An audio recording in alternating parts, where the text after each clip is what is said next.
natin ito.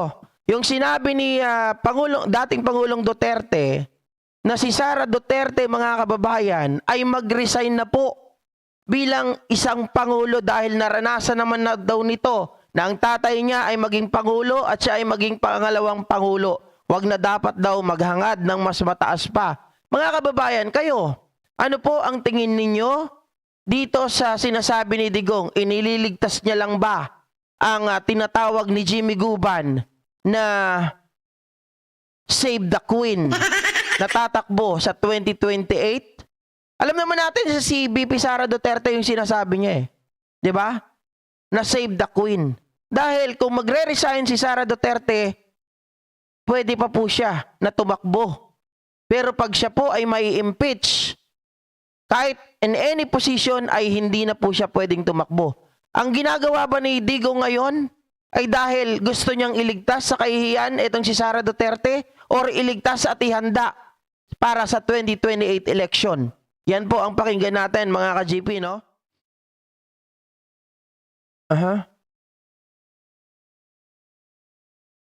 Ang sipon na to, hindi na nawala.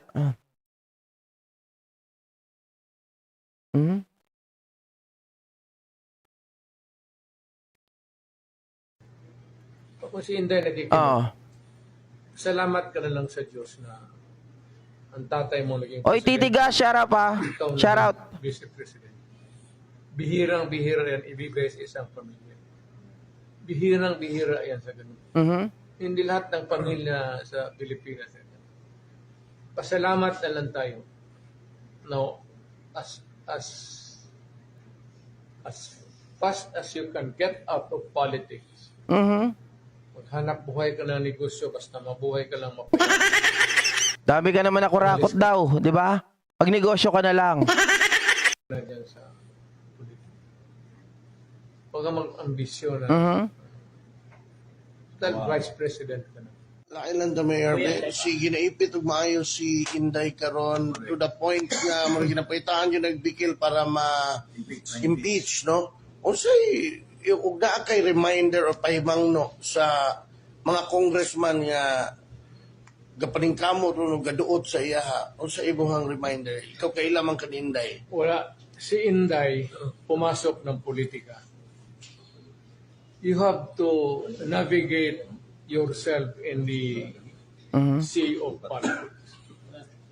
Hindi ko maturuan si Inday. Pati si Inday, hindi po pagsabihan.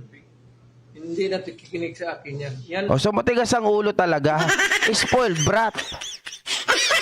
Diba? Spoiled brat talaga, matigas ang ulo. Ang anak ko na hindi nakikinig sa akin. Ayaw akong kausapin. So, ano na siya dyan?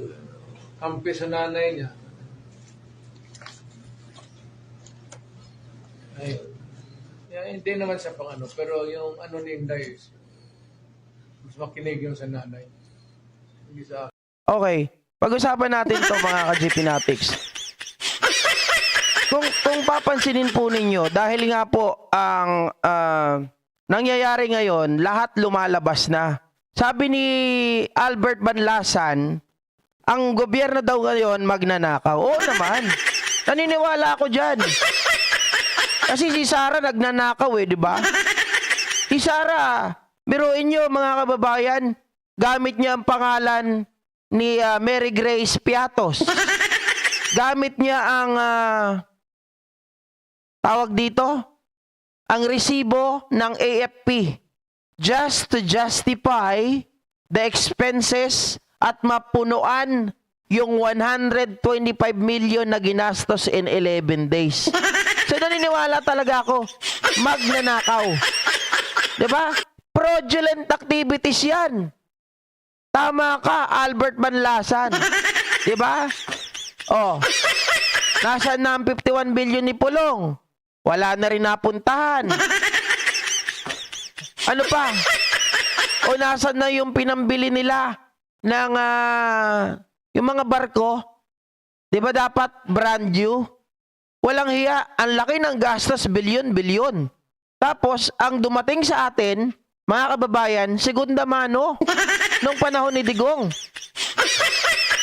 Ano pa? Yung flood control na sinasabi nyo, na 5,500, si Digong nga mismo ang nagsasabi. Bukas, huwag kayong mag-alala, ipapalabas ko sa inyo yung mga video nila Ping Lacson hinggil po sa flood control ni Digong. Diba? Pero going back, tungkol po dito sa pagpapaatras niya kay Sara Duterte na mag-resign na daw bilang isang vice president, mga kababayan. Ano ba sa tingin ninyo ang plano ni Digong? 'Di ba? Gusto po nila na alam natin na talagang itong sila Duterte uhaw sa kapangyarihan. Gusto pa rin nila na makabalik. Kita nyo naman si Baste, 'di ba? Sabi niya, mag-antay lang kayo. Makabalik kami sa 2028. Pupulbusin ko ang Ilocos. Gagawin kong Marawi at uubusin ko ang mga adik. Kung titingnan ninyo, may plano talaga silang makabalik sa pwesto. So ngayon, ang nakikita ko, pinagre-resign ni Digong si Sara Duterte bilang Vice President kasi iniiwasan nila na ma-impeach. Bakit, mga ka-GPnatic? Kitang-kita na po yung ground sa impeachment ni Sara Duterte, plunder, fraudulent activities, ano pa? Ang daming mga kalukuhan. Ang daming mga kabalbalan na nangyayari. Yung mga ginagamit nila na mga fake na pangalan. 'Di ba? Para lang magkaroon ng acknowledgement receipt o receipt. Sa tingin ko kasi nga, pag si Sara, ito ay strategy para siya ay mawala muna sa eksena pansamantala.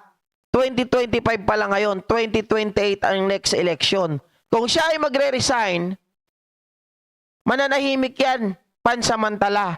Bakit mananahimik?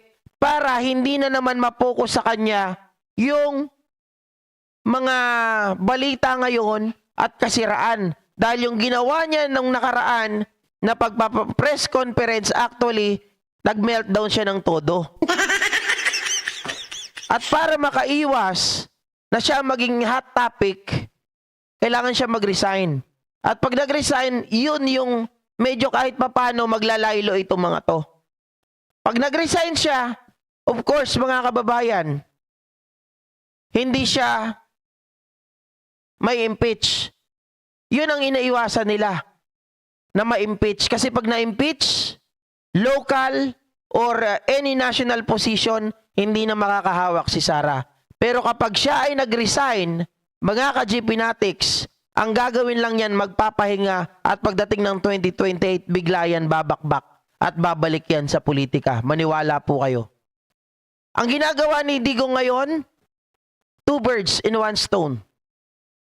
Inaalis niya sa kahihiyan si Sara Duterte. Pangalawa, nililigtas niya po para makabalik sa 2028 election. Sabi nga ni Jimmy Guban, to save the Queen. Diba? Kasi umawawala na po yung kanilang plano na tumakbo bilang presidente sa 2028 kapag si Sara Duterte ay na-impeach. Matagal pa po makabalik. Halimbawa, meron silang kakampi na napunta maging presidente, doon pa lang po mawawala yung kanilang kaso. Dahil baka mamaya bibigyan ito ng presidential pardon para maibalik ang kanilang karapatang iboto at bumoto. Pero habang siya ay naka-impeach, wala po siyang pag-asa na tumakbo bilang presidente or kahit local position pa. Marlene Valencia, may inaso na si ex-Senator Trillanes sa mga biniling barko sa second hand na kurakot din ang pera. Kaya nga po, mga kababayan, di ba? Second hand, brand new ang binigay, milyon-milyon, tapos ang dumating second hand. Sino ngayon ang kurakot? Sabi ni Imelda SB, hindi na rin mananalo yan sa 2028 dahil sa mga record niya sa mga kurakot ng wag po tayong maging kampante, Ma'am Imelda SB. Bakit? May pera pa rin yung mga yan. Tandaan ninyo, yung mga confidential funds na nawawala na yan, di ba? Malamang, sabi ko nga ito inipon para sa 2028 election. Di ba? Kung si Sara Duterte may nagbibigay ng envelope doon sa kanyang mga staff, mga tao niya sa DepEd noon, hindi malayo na ito ay nagbibigay din, nagpapakawala din ng libo-libong pera sa mga vloggers, sa mga trolls. May patunay na tayo dyan eh. Bakit? Nung panahon na siya ay kumakampanya, inamin ni Takeru Miyamoto, pinagagawa sila ng content, katumbas ay pera. 'Di ba? Sa TikTok pa 'yon. Paano yung mga nasa YT? Paano yung mga nasa FB? Paano yung mga nasa ibang platform? 'Di ba? Yan, sabi ni Sir Tony Ninubla, kaya nga gusto ni Digong na mag-resign lang si Tia Pusit para sa 2028 babalik tatakbong presidente. Kukuha sila ng simpatya, correct? Kasi pag nag-resign, mga kababayan, kukuha ng simpatya ng taong bayan na kunwari sila ay wala ng plano sa politika, na sila ay nagpaubaya na. At ang palalabasin nila, sila ay kinakawawa. O ayan, kinakawawa kami. 'Di ba? Pero pag dating ng 2028, tatakbo po ulit yan. Oh.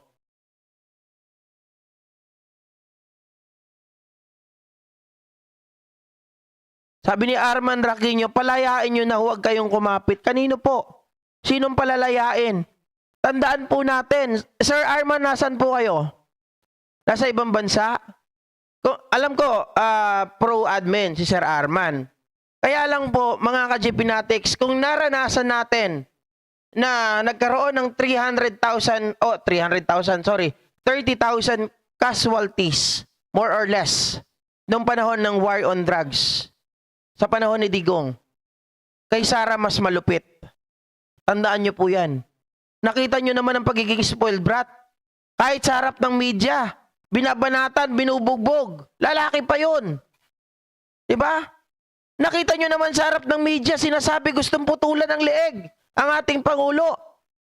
Sa harap ng media, sinasabi papahukay ang bangkay ni Apo Lakay itatapon sa West Philippine Sea. So, ibig sabihin, mga kababayan, yan ay utak. Utak ng isang kriminal. Utak po yan ng isang, sabihin natin ay may toyo. Diba?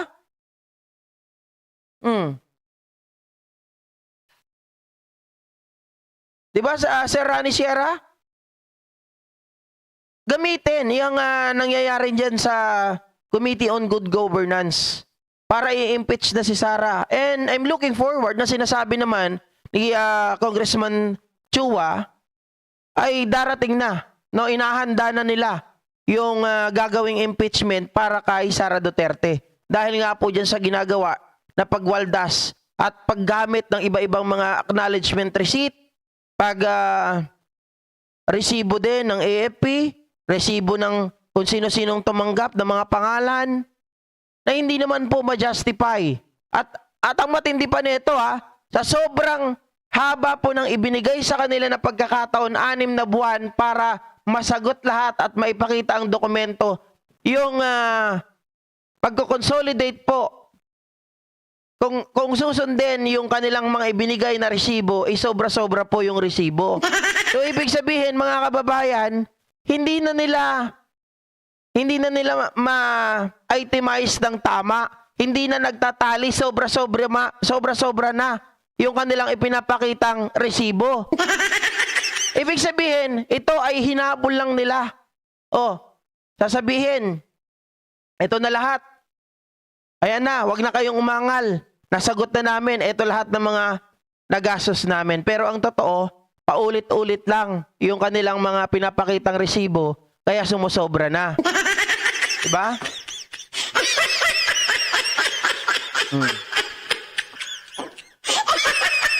Sabi ni Omar, Idol, hindi lang sila mamamatay tao. Mga magnanakaw pa, walang hiyayang mga Duterte.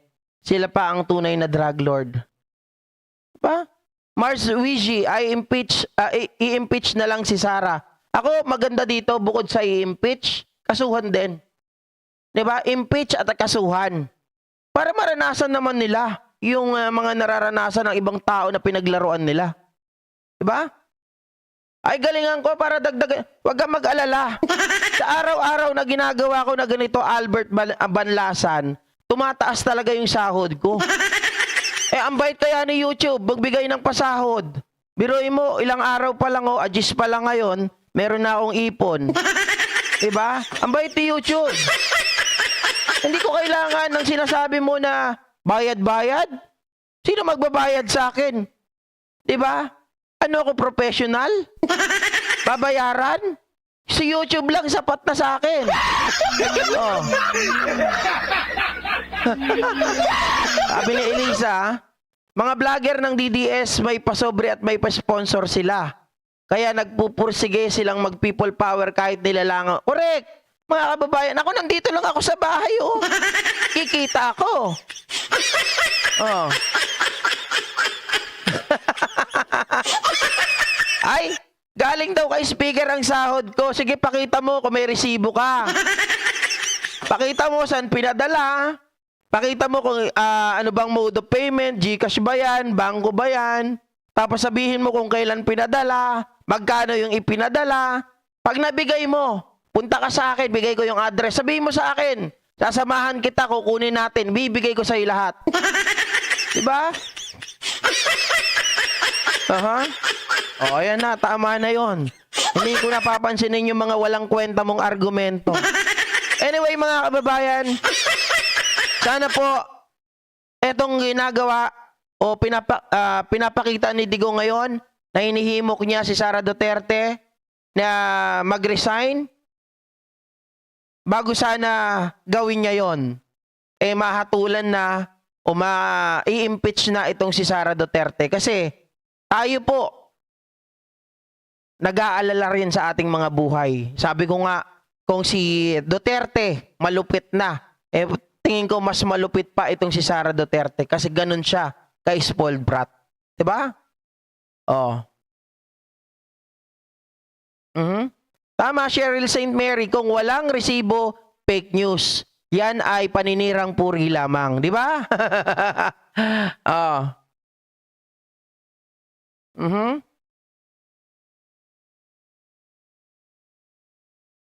The killer and the tip now showing at GP Natics. Thank you, Kelly. Anyway, mga kababayan, magandang gabi po sa ating lahat. At magkita-kita po tayo sa mga susunod na vlog pa natin, no? Pasensya talaga at 1 oras lang ang kinaya ko. Shortcut lang naman to, mga ano lang talaga, parang ito ay, ano ba tawag doon, mga kababayan? Parang recap lang ng mga nangyayari this past few days, okay? Sa GP Bangag ng Pentanil yan si Albert Banlasan. Hayaan nyo po siya. Makakumita pa yan sa atin. Anyway, again guys, mag-ingat po kayo sa lahat ng mga kababayan natin. 2 bagyo na naman ang palapit. Kanina humampas na naman ang bagyo nung natigil ako dito. O hangin, yung kanina wala pa naman yung bagyo. Pero mag-ingat po saan man lupalop kayo ng mundo naroon, ha?